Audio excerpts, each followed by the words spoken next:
Kumusta mga kasaliksik? Ang tensyon sa rehiyon ng Taiwan ay muling sumiklab matapos ilunsad ng Chinese military ang malakihang ehersisyong militar na tinaguriang Straight Thunder 2025A. Ang nasabing military exercise ay isinagawa malapit mismo sa kapuluan ng Taiwan at naglalaman ng malinaw na mensahe ng kapangyarihan at pagbabanta. Ayon sa ulat ng Reuters, 76 na military aircraft at 15 Navy ships ng China ang namataan sa paligid ng isla. Ang dami at lawak ng operasyong ito ay nagpapahiwatig ng lalim ng paghahanda ng Beijing para sa posibleng full-scale military blockade at hindi ito itinanggi ng People's Liberation Army ng China. Sa katunayan, isa pa sa mga ipinagmalaki ng Beijing ay ang aktibong partisipasyon ng kanilang aircraft carrier na Shandong na inilunsad upang magsagawa ng sabayang strike operations laban sa mga target sa lupa at karagatan. Isang malinaw na pagpapakita ng advanced combat readiness. Sa ilalim ng estratehikong pananaw ng Beijing, ang mga ganitong military drills ay bahagi ng paghasa sa kakayahan ng China na i-blockade ang Taiwan, isang isla na matagal nang tinuturing ng China bilang renegade province na kailangang muling mapasailalim ng mainland gamit man ang diplomasya o dahas. Ayon sa tagapagsalita ng Chinese military, ang layunin umano ng Straight Thunder 2025A ay defensive in nature. Subalit para sa Taiwan, ito ay isang lantaran at mapanlinlang na panggugulo. Ang Ministry of National Defense ng Taiwan ay naglabas ng pahayag na tumuligsa sa drill. Itinuturing itong hindi simpleng ehersisyo, kundi isang malisyosong pagpapakita ng lakas at taktika ng pananakot.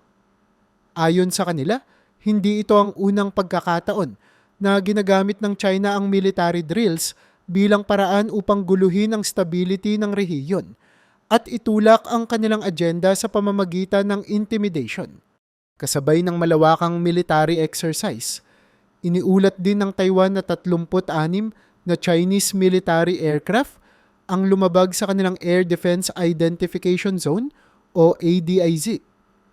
Ang pagpasok ng mga eroplanong militar na ito sa airspace buffer zone ng Taiwan ay hindi lamang isang pagpapakita ng lakas, kundi isang direktang pagsubok sa depensang panghimpapawid ng isla.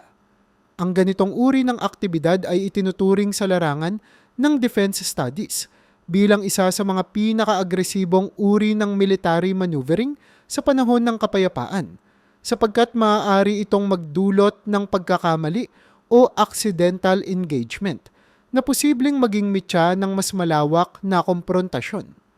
Sa kabila ng tila paulit-ulit na tensyon, nagiging mas seryoso at sistematiko ang paghahanda ng Taiwan para sa posibleng military confrontation. Ayon sa ulat ng Bloomberg, tinataya ng mga defense analysts ng Taipei na ang taong 2026 ay maaaring maging kritikal sa kasaysayan ng rehiyon. Ito umano ang posibleng target year ng Beijing para sa isang tunay na military invasion sa Taiwan. Ayon sa mga source, ang obserbasyon ay hindi lamang batay sa mga kasalukuyang aktibidad, kundi sa pattern ng military build-up ng China sa mga nakaraang taon. Kabilang na ang modernisasyon ng kanilang Navy, cyber warfare units, at strategic missile forces. Ang posibilidad ng digmaan ay hindi na lamang espekulasyon, kundi isang operational reality na pinag-uusapan sa mga kwarto ng gobyerno at military command ng Taiwan. Ang mga senaryo ng paglusob ay isinasaalang-alang sa bawat military exercise at ang gobyerno ng Taiwan ay aktibong nagtatrabaho upang i-upgrade ang kanilang military capability, kasabay ng mas malapit na pakikipag-ugnayan sa mga kaalyado tulad ng Estados Unidos. Ngunit higit sa lahat, ang pinakaagaw pansin ay ang estratehiya ng China na gamitin ang psychological pressure upang baguhin ang political will ng mga Taiwanese leaders at ng kanilang mamamayan. Ang ganitong klase ng military flexing ay may malawak na implikasyon, hindi lamang para sa Taiwan, kundi sa buong Indo-Pacific region. Ang anumang aksyon ng China laban sa Taiwan ay may kakabit na domino effect sa ekonomiya, seguridad at geopolitika ng buong mundo. Ang Taiwan ay hindi lamang isang isla kundi isang sentro ng global semiconductor industry. At ang destabilization nito ay may direktang epekto sa global supply chains. Bukod dito, ang tensyon ay tumutulak din sa mga kalapit bansa tulad ng Japan, Australia, at maging ang mga bansang kasapi ng ASEAN upang pag-isipan ang kanilang sariling posisyon sa lumalalang sitwasyon. Sa kabuuan, ang Straight Thunder 2025A ay hindi na lamang simpleng military drill, kundi isang babala, isang rehearsal para sa mas malawak na operasyon, at isang malinaw na indikasyon ng determinasyon ng Beijing na isakatuparan ang kanilang inaakalang reunification. Habang tumitindi ang bawat yugto ng tensyon, ang mundo ay nakamasid at ang mga susunod na hakbang ng parehong China at Taiwan ay maaaring magtakda ng direksyon ng regional at pandaigdigang kapayapaan sa mga darating na taon. Habang patuloy na umiinit ang tensyon sa pagitan ng China at Taiwan, mariing naglabas ng pahayag ang Estados Unidos na tumututol sa ginagawang military drills ng Beijing sa paligid ng Taiwan Strait. Ayon kay White House Press Secretary Caroline Liebert, naninindigan ang administrasyon ni Pangulong Joe Biden na dapat panatilihin ang kapayapaan at katatagan sa rehiyon. Iginiit niya na ang tanging daan upang maresolba ang sigalot sa pagitan ng China at Taiwan ay sa pamamagitan ng mapayapang pamamaraan, hindi sa pamamagitan ng pananakot o paggamit ng dahas. Dagdag pa ni Liebert, hindi katanggap-tanggap sa Estados Unidos ang anumang unilateral na pagtatangkang baguhin ang status quo gamit ang puwersa o panlilinlang. Isang malinaw na mensahe ng suporta sa demokrasya at soberanya ng Taiwan. Hindi lamang sa diplomatikong antas nararamdaman ang posisyon ng Amerika, kundi maging sa mga opisyal na ulat pang seguridad ng bansa. Sa taunang ulat ng US Intelligence Community, muling pinagtibay ang pagtukoy sa China bilang pangunahing banta sa militar at cybersecurity ng Estados Unidos. Nakasaad sa ulat na seryoso ang Washington sa pagsubaybay sa posibilidad ng pag-atake ng China sa teritoryo ng Amerika, sa mga satellite systems nito sa kalawakan, at maging sa critical infrastructure tulad ng energy grid at communication networks. Ang ganitong antas ng banta ay nagpapakita na ang tensyon sa Taiwan Strait ay hindi lamang usapin ng regional conflict, kundi bahagi ng mas malawak na labanan sa pagitan ng dalawang global superpowers. Sa kabilang panig, patuloy namang itinatanggi ng Beijing ang anumang intensyon ng pagsakop. Subalit sa mga pahayag mula sa Ministry of Foreign Affairs ng China, malinaw ang posisyon ng bansa. Hindi nito kinikilala ang anumang uri ng suporta ng Estados Unidos sa Taiwan. Para sa kanila, ang isla ay hindi hiwalay na estado, kundi lehitimong bahagi ng teritoryo ng China, at nararapat lamang na ito ay maibalik sa kanilang pamumuno. Ang retorika ng Beijing ay mas lalong tumitindi sa bawat hakbang ng Amerika na nagpapalakas sa ugnayan nito sa Taipei. Ayon pa sa kanila, kung patuloy nakikilos ang Estados Unidos at iba pang bansa upang kilalanin ang kasarinlan ng Taiwan, ay hindi sila mag-aatubiling gumamit ng mas matitinding hakbang upang protektahan ang kanilang tinuturing na pambansang integridad. Hindi rin pinalampas ng China ang mga pahayag ng mga internasyonal na institusyon tulad ng G7 at European Union. Ang mga panawagan ng mga ito para sa pagpigil sa tensyon at para sa pagsasaalang-alang sa kapayapaan ay tinawag ng Beijing bilang pakikialam sa kanilang internal affairs. Binatikos nila ang G7 at EU bilang mga tagapagpakalat ng distorted truth at sinabing ang mga banyagang paninindigan ay isang paglapastangan sa kanilang soberanya. Sa ganitong paraan, lalong lumilinaw na ang usapin sa Taiwan ay hindi na lamang issue ng China at Taiwan, kundi ng buong pandaigdigang komunidad na may kanya-kanyang interes at pananaw hinggil sa kasarinlan, karapatan, at kapayapaan. Bilang tugon sa lumalalang tensyon, hindi rin nanatiling tahimik ang mga kaalyado ng Estados Unidos. Ang AUKUS Pact, isang alyansang militar at pampulitika sa pagitan ng Estados Unidos, United Kingdom at Australia, ay aktibong inilunsad upang palakasin ang depensa ng rehiyon laban sa banta ng China. Bilang bahagi ng kasunduan, inaasahang magtatayo ng mas malalim na military presence ang Amerika sa Indo-Pacific region, partikular na sa Australia. Nakaplano ang deployment ng ilang nuclear-powered submarines sa baybayin ng Australia, habang daan-daang sundalo mula sa Amerika ang darating sa nasabing bansa sa taong 2025. Ang kanilang presensya ay bahagi ng rotation strategy upang masigurado ang readiness ng mga puwersang pandagat at maipakita ang determinasyon ng alyansa sa pagpapanatili ng balanse sa rehiyon. Hindi may kakaila na ang mga hakbang na ito ay may layunin ding kontrahin ang posibleng estratehikong pagkalat ng puwersa ng China sa South China Sea at sa paligid ng Taiwan Strait. Sa pamamagitan ng pagpapatatag ng military footprint ng Amerika sa rehiyon, naipapahayag nito sa Beijing na hindi ito papayag sa anumang uri ng dominasyon na salungat sa prinsipyo ng international law. Gayon din, ang pagkakaroon ng aktibong alyansa tulad ng AUKUS ay nagpapakita ng pagkakaisa ng mga bansang kanluranin sa harap ng lumalakas na ambisyon ng China na baguhin ang geopolitical landscape ng Asya. Sa gitna ng lahat ng ito, malinaw na hindi lamang Taiwan ang nasa sentro ng atensyon, kundi ang mismong kinabukasan ng pandaigdigang kaayusan.